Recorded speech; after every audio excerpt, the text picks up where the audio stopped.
All right, guys, sorry about that. Student questions, didn't want them on camera, so we had to pause and come back.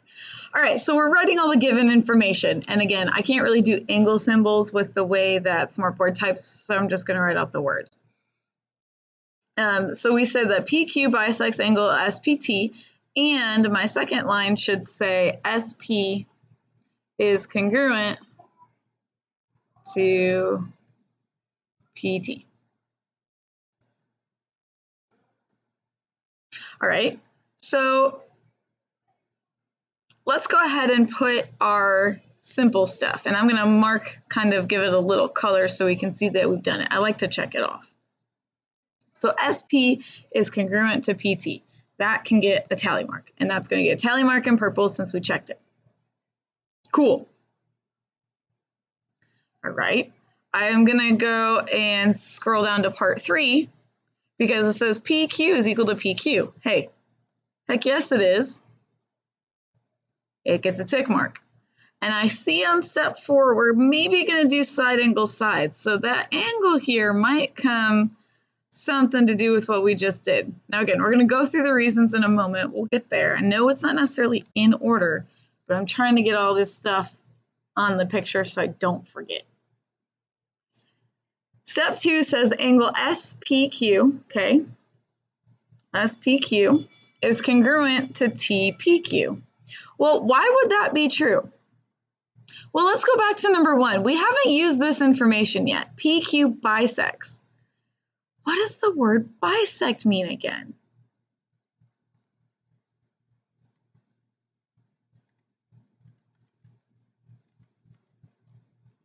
Right, bisect means to cut in half.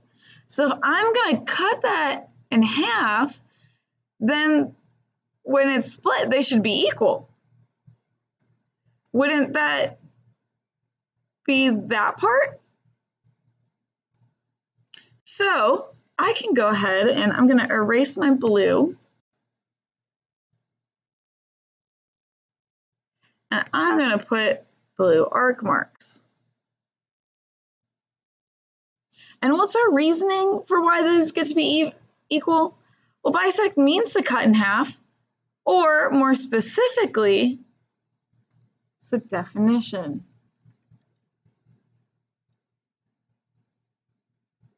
of bisect.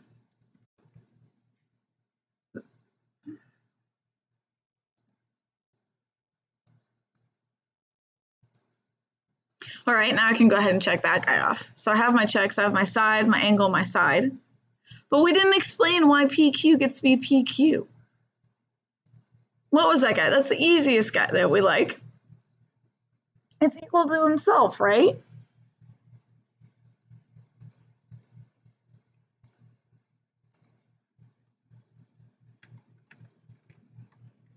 That line is the same line. It's still equal to himself. So that means that this is the reflexive property. Where's my V? There it is. Or shortened up as RP.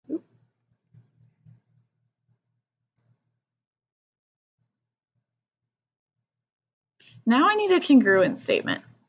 And I like doing these in colors so that I can make my answer color. So I need a side to go first. So we could either do the purple side or the red side. It does not matter. Let's just go with purple first. So S to the angle of P to the other side of Q. Oops, I need my triangle spot. We're talking about the triangles, not the sides anymore. S to P to Q is congruent to triangle. Well, I want purple to the blue, so I have to go purple to blue again. So T to P to Q. Or if I had wanted to start red, I could have gone Q to P to S, red side to blue side to purple. Either one of those is sufficient. They mean the same thing. One's just different. One's backwards. That's all it is. That's all it is. Next one. I think this is the last one. Yes, okay. I just wanted to double check myself. Whew. Okay, we got some statements and I see the word given twice, so that means that there must be something in here that I can write on there. Well, only one given is typed out, so I can at least go ahead and start doing that. H is the midpoint of GJ. But it says there's something else that's given. What other piece of information is already given? Huh. If I look, isn't, maybe let's technically look. If I look, isn't it already marked up there? It's marked that I have two equal sides, but it's not written in my given, is it? Is it up there in the given? Nope. So sometimes we have to go and we have to look on our paper and we have to highlight or identify, oops, I didn't want to do purple, sorry. We have to highlight or identify anything that's already given to us. So that side is given, so it has to be written. It's told to us in the problem. So GI is congruent to, well, I went bottom to I, so I have to go bottom. So I went bottom to top, so I have to go bottom to top again.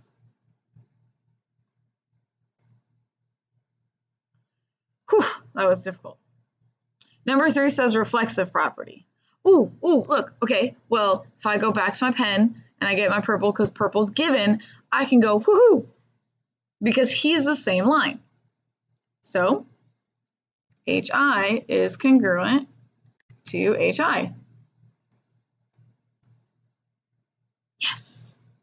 Okay, well, I'm using my deductive skills and I'm seeing over here, it says side, side, side. So it means that we must have something else that's going on. And I see the word midpoint. Hey, look, midpoint. I saw this word earlier, didn't I? Midpoint's here. Okay, so it has to do something with that guy. Well, what on earth could it mean? Well, midpoint. What does midpoint mean? Midpoint.